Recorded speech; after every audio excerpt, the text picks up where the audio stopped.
तो केबे आपण माने पाचिला कदली रे कंचा अंडा फटेकी एई जिंसटा केबे बनै जंती देखिबार थे दीदी पाचिला कदली रे गोटे कंचा अंडा फटै नै छी। हां तो एथरे से आज गोटे बहुत यूनिक रेसिपी बनैबो। हेलो नमस्कार सांग माने welcome to my new blog. ताम भाई भोने आसी पुनी थरा कोन ब्लॉग रे। तो आज घर गोटे दीदी बहुत बढ़िया जिंस बनैबो आ सेटा आपण माने खाइथिबे किंतु दीदी आज गोटे नुवा स्टाइल रे बनैबो। हां देखिबार थे एठी गोटे प्लेट रे म नै छी दीटा कदली आ गोटे अंडा। आज हबो माने कदली रे फटा जीवो कंचा अंडा। कदली रे कंचा अंडा फटै गोटे नुवा जिंस आज बनाबो घरे। तो आज दीदी पाचिला कदली रे फटेबो कंचा अंडा। तो आपण हम जानथे पाचिला कदली सहित कंचा अंडा खिया जायनी किंतु आज हम गोटे एई दिटा जिंस रे बहुत यूनिक रेसिपी बनैबा। ठीक अछि तो चलंतु बेसी देरी न करी पाचिला कदली रे फटिबा कंचा अंडा। तो पाचिला कदली रे कंचा अंडा फटै कि एई जिंसटा बनया पई देखिरथे दीटा कदली नै नै छी आ गोटे कंचा अंडा नै नै छी। तो फर्स्ट हमें कदलीटा छड़ी नबा। हां तो हमको फास्ट दरकार कदली। ठीक अछि हां आ मन्ने करी माने पाचिला कदली नेबे। ठीक अछि माने कंचा कदली रे एटा हबनी पूरा बेसी भी पाचियो नै किछि असुविधा नै माने बेसी जदी पाची थिवो सेई कदली भी लागियो। हां किंतु पाचिला कदली दरकार हो। हां आउ एथि पई गुटे ही अंडा दरकार। आपण जदी अधिक टिके बनेबे ताहाने अधिक अंडा माने दीटा अंडा नै परिबे। हां किंतु बेसी अंडा माने 3-4टा काले अंडा दरकार नै। हां गोटे नहने दीटा किंतु आमे गोटे अंडा यूज करछु कारण आमे अल्प के जिंसटा बनैबु। हां डायरेक्ट काले कदली रे आमे अंडाटा पके देबा फटै कि। तो केबे आपण माने पाचिला कदली रे कंचा अंडा फटै कि एई जिंसटा केबे बनै जंती मु जानि छी केबे भी बनै नांती किंतु आज ही बनै दियंतु। तो पाचिला कदली रे कंचा अंडाटा फटै कि संगे संग माने कदलीटा गोटे चामच साहाଯ୍य रे एटा गुळी नबा। माने टिके घांटी दबा एटा माने अंडा और कदली भलो भाबरे माने चपटी के सिनो माने मिसी दबा अंडा सहित कदलीटा माने गोटे पेस्ट हे जो जंती आउ। हां आउ दीदी जे रेसिपी बनाउछ एटा माने मार्केट रे भी मिले। ठीक अछि हां किंतु घरे प्राय तो केही बनै नथिबे। घरे जदी थरे बनेबा सिखि जिवे ताहाले आ मार्केट रे किनिया पई पड़िबो नै जिंसडा ना। सब दिन से मार्केट रे किनि खाया अलगा आ घरे बनै खाया अलगा नै ना। हां एमिति अंडाटा कदली सहित भलो भाबरे पूरा मिसी दबा। तो एटी कदली आ अंडा भलो भाबरे मु मिसी दिछि आ एटा गोटे बेला को हमें ढाली नबा तारे भलो की फेंटिबा कारण प्लेट रो हो नै भलसे फेंटी। तो एटी भलो भाबरे मु कदली आ अंडाटा फेंटी नै छी तापरे अलगा जिंस एथरे किछि पड़िबो हमर। तो खाली कदली अंडा रे हमर जिंसटा हबनी एत पई अलगा भी जिंस दरकार देखिया फेरी बहुत सारा जिंस दीदी नै नै छी। हां तो एठी मु नै नै छी मैदा हाफ ताटिया मैदा। तो ए मैदाटा एथरे फर्स्ट पकेबा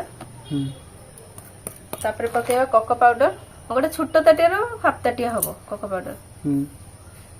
तापरे एठी चीनी नै नै छी मु एठी 2 चम्मच चीनी दे पकोछि। एठी चीनीटा गुंड करी सबले नैते हबो एटा। एबे हमें गोटे अमूल पैकेट भी पकेबा एथरे काटी के पके दबा। हां तो अमूल भी एथरे दरकार। ठीक अछि आ आपण चाइने एथरे खीर भी यूज करि परिया। हां तो सब भलो भाबरे पूरा मिसी दबा। तो ए सब पूरा भलो भाबरे एमती फेंटी नेबे। ठीक अछि एटा भलो भाबरे फेंटी सला परे जदी पानी लागिबा हमें पानी दबा एथरे। एमती किंतु एबे फेंटा जियो ना। हां एमती भलो भाबरे गुळी नबा।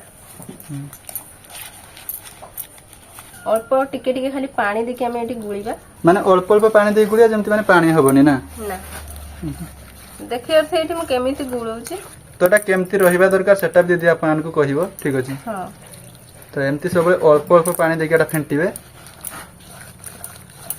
एटा जत्ते आपण माने फेंटीबे सत्ते माने एटा हमर फुलिबो भलो हबो जिंसटा। तो एटी देखिबार थवे मु एत्ती की ही पानी रखछि आपण माने देखि जानि परथि केत्ती को पानी अछि एटा एत्ती की ही रखिबे पानी तापरे फेंटीबे कुरी। एबे हमें एथरे पकेबे अल्प टिके खाइबा सोडा आ लूण अल्प टिके एथरे लूण पके दिछि मु आ अल्प टिके खाइबा सोडा ए दिटा जिंस लास्ट रे सब बळे पके की गुळा हबो। तो खाइबा सोडा एथि पई पकायला कारण एटा भलो भाबरे माने फुलिबो। ठीक अछि तो सेथ पई खाइबा सोडा रे निहाती देबे। आ टिके समय एटा फेंटी नबा। केते सुंदर हमर हे जाय छै देखियो एठी बेटरटा। तो एथि पई आ गोटे मेन जिंस दरकार सेटा होची तेल माने रिफाइन तेल एटा निहाती पकेबे मने करिकी।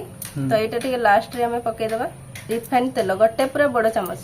हां तो दीदी एठी गोटे चम्मच दे दिछि रिफाइन तेल। हां आ एटा भलो भाबरे मिसी नबा। सोरिष तेल देने हबनी तो ना रिफाइन तेल ही गोटे चामच पकेबे।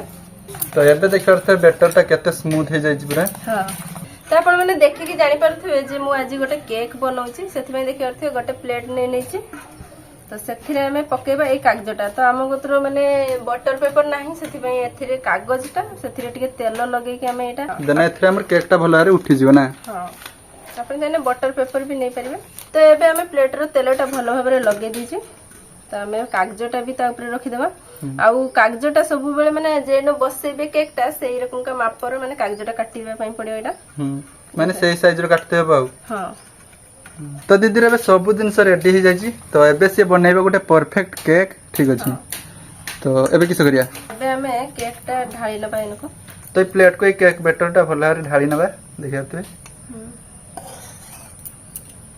हाथ तो जमा लगेते लानी देखियते केते सुंदर पूरा साइज हे गेला आ तळे टिके खाली ठुकी देना सेला साइज हे। तो एबे हमें एटा गैस रे बसै देबा 15 मिनिट पाखा पाखी स्टीम देते हबे ना। हां तो एडी मु किछि भी देनै माने बाली भी देनै कि लूण भी देनै कि स्टैंड किछि देनै एथिरे बसै दउची केकटा एथिरे भी बहुत सुंदर होबो। तो किछि भी दरकार ना एटा गोटे बहुत सुंदर माने हल्का फुल्का केक ठीक अछि। हां तो एमतेरा ढांकी दवा ना। तो केकटा हेज ना हे नै जानिया पई दीदी माने केमति चेक करा जाय भी कहियो। हां ठीक अछि। तो एबेटा किंतु 15 ରୁ 20 मिनिट स्टीम दे दवा ना। हां आ लो मीडियम गैस करके एटा को बसै नबा। तो एबे हमर 20 मिनिट पाखा पाखी हे गलानी एबे टिके चेक करनबा केकटा हेइसरा हे नै देखि नबा टिके। हां तो देखिबा तो देखला को तो जना पड़छ जे केकटा हे जाई जी। हां तथापि दीदी टिके चेक करनु जी। आ मु फास्ट रो चेक करी करी मझिरे पूरा कोणा कर देसनी। तो देखबा तो एमति चेक करिए काठीरे जमा भी लागू नाही ताने केकटा पूरा परफेक्ट हे माने हेई गलानी। टिके खाली ठंडा होवा पई मु रखि देथिनी आ भलो भाबरे पूरा हेई देछि।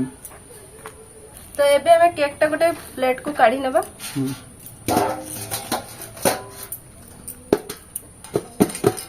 तो जेहेतु आमे एथिरे देथिले पेपरटा माने टिके पेपर रे टिके तेल लगी कीडा देथिले सेति पई आराम से पूरा माने बाहरी गला जमा भी छुरीटा लगिया पई पडिलानी।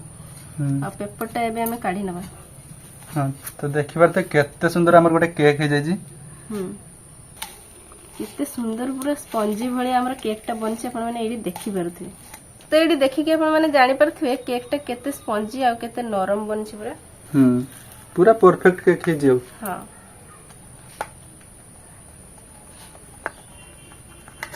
तो एडी देखि परथि केकटा हमर केते सुंदर हे जी पूरा स्पंजी भलिया हे जी एटा। माने गोटे नुवा प्रकार केक हे जी ना। हां तो फाइनली हमर रेडी हो गेला पाचिला कदळी रे कंचा अंडा पके गोटे नुवा प्रकार केक।